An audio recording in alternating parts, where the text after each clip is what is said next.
नमस्कार, स्वागत आहे तुमचं राजशिला व्लॉगमध्ये। आपण आज ना 10 ते 12 दिवस टिकणारी ओल्या नारळाची झणझणीत सुकी चटणी बनवणार आहोत। तर त्यासाठी बघा मी एक नारळ असं फोडून घेतले, ओलं नारळ। तर तुम्ही जर माझ्या चॅनलला नवीन असाल तर चॅनल लाईक करा, शेअर करा, सबस्क्राईब करा। चला वळूया रेसिपी करा। तर काही साहित्य घेतलंय बघा मी त्यासाठी। नारळ बघा, एक नारळ कापून घेतलंय बघा, असं सालासहितच घेतलंय, साल काढायचं नाही त्याच्यासाठी।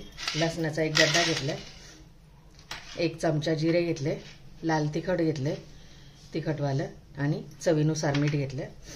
तर आता एक मोठं मिक्सरचं भांडं घेते आणि आता याच्यामध्ये बघा हे नारळ टाकून घेते। साल काढलेलं नाहीये। इतकी झणझणीत अशी छान, आपल्याला गोड खाऊन कंटाळा आला असेल ना तर अशी झणझणीत चटणी बनवायची, 5 मिनिटातच रेडी होते।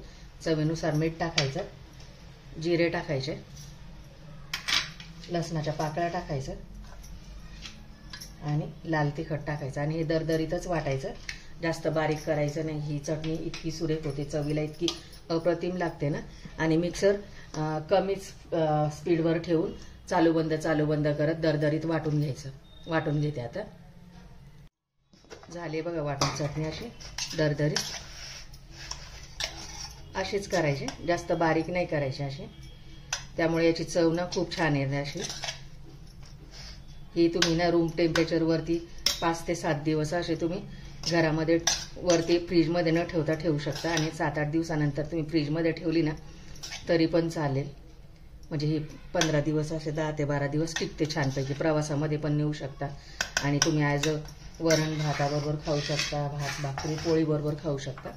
सर्व करून दाखवते मी आता ही चटणी तुम्हाला। इतकी सुरेख लागते ना ही चटणी, खूप छान। ओल्या नारळाची चटणी, सुकी चटणी झणझणीत अशी। आपल्याला गोड तेच पदार्थ खाऊन तोंडाला गोडपणा येतो ना, तर असं तिखट झणझणीत असं करून खायचं बघा, एकदम छान अशी।